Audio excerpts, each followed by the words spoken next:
exit poll predictions for Maharashtra and Jharkhand. Well, at the outset, let me give you a lot of health warnings. Exit polls have gone wrong more often than not, particularly in the past 2 years or so. But what do exit polls say about Maharashtra? Well, it seems to be the sense that Mahayuti could return to power. That's what most exit polls have predicted. In fact, 4 out of the 7 exit polls have said that the Mahayuti could come back to power in Maharashtra, despite, of course, the poll rubbing that we saw that the BJP got in the Lok Sabha polls.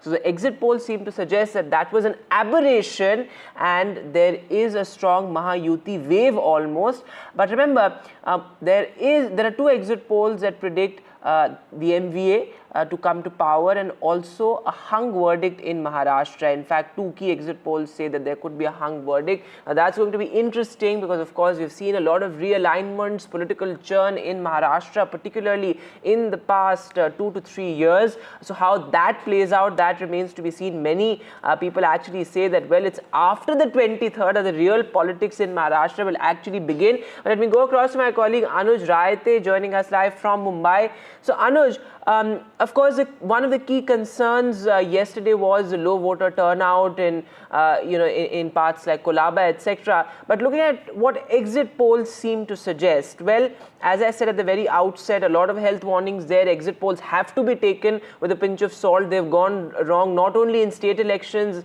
Lok Sabha elections, but even globally. Exit polls, have lost all sort of credibility. But what's the sense that you're getting from the Congress and the BJP? How are they looking at the exit poll trends? And of course, the regional parties.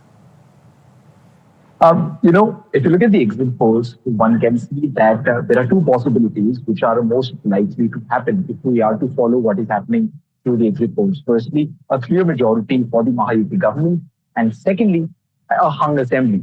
And although the numbers may not be there and thereabouts, but when you go on ground, you see the narrative which has been going around in the state has been stronger for the Bharatiya Janata Party, be it what can also be termed as the controversial or the communal statements by the opposition parties, or on the likes of the Maji Ladki Bahin Yojana. These are polarizing topics, right? We've seen that they have been able to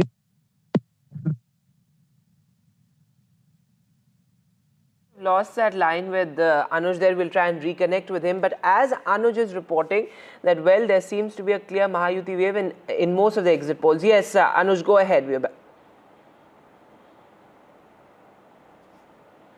Go ahead, Anuj. Yeah, and when you look at the the trends that have been going around since the Lok Sabha election, one thing has become very clear, that the Bharatiya Janata Party and the overall Mahayuti's urban vote share has come down from 2014 to 2024. So this is not just in the state assemblies, but this is especially true when you talk about the 2024 Lok Sabha elections. And in this election as well, we are seeing that some important factor that is going to play a very important role is the farmer community from Vidarbha, farmer community from Marathwada, which overall contributes close to 80 to 90, 90 seats in the entire assembly. We saw that yesterday when the voting started at a very slow rate in the urban parts of the cities, in the urban parts of the state, be it some parts of Pune or especially Kolaba, Malabar, here in Mumbai. At the same time, the rural areas in the Vidarbha region and Marathwada region, like the likes of Gadchiroli and rural parts in Kolhapur, they were having a very good, rate as far as the voting turnout is concerned. Now, whom will these entire, new narratives of increasing voting turnout in the rural parts of Maharashtra help? Especially considering that there has been a lot of distress amongst the cotton farmers, there has been distress amongst the soybean farmers, and there's also been a lot of controversies over the urea prices across the state. At the same time, the BJP is banking very strongly on the infrastructure projects that have brought in, in the cities like Mumbai, Pune, Nagpur.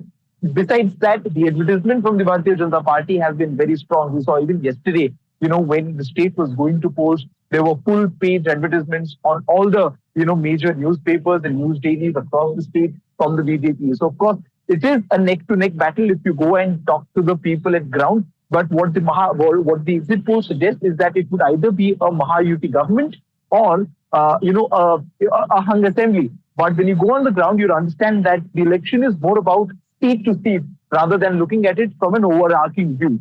the dynamics change from one particular seat, one particular region, and one administrative zone to the other, which makes these exit polls even more suspicious or, less trustworthy. I think that's an important point you're making there, Anuj, because given the fact that Maharashtra is perhaps one of the most complicated states to understand, and also, if you look at some of the exit polls, there's a large share that a lot of them are giving to the independents as well, to the rebels. How important is that factor? Because they could also turn out to be extremely crucial if there indeed is a hung assembly.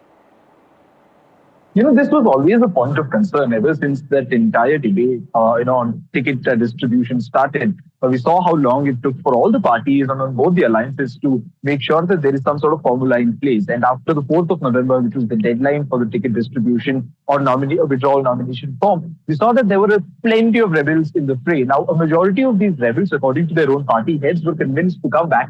But then there were still many big leaders who had served as former MLAs, former MPs, and many of them were also former ministers who continued to be in the fray as independents and let go of their party membership. And these are the players who are going to play some really crucial role on the 23rd of this month, because as you rightly said, many here and many across the country also believe that the real politics of the real election in the Maharashtra will only begin after the 23rd. And if it is anywhere close to being an hung assembly, if it is close to being 125 to 145 for either of the sides, because if one side is getting close to 120, 125, the other side is not going to be too far off from there. And in that particular situation, the value of the independence is going to increase, and one can only hope for, not much of an ugly politics or not much of a resort politics, like what happened here in Maharashtra in 2019. But all the indications suggest that the probability of it being a hung assembly are slightly more than it being a clear-cut majority for either of the two.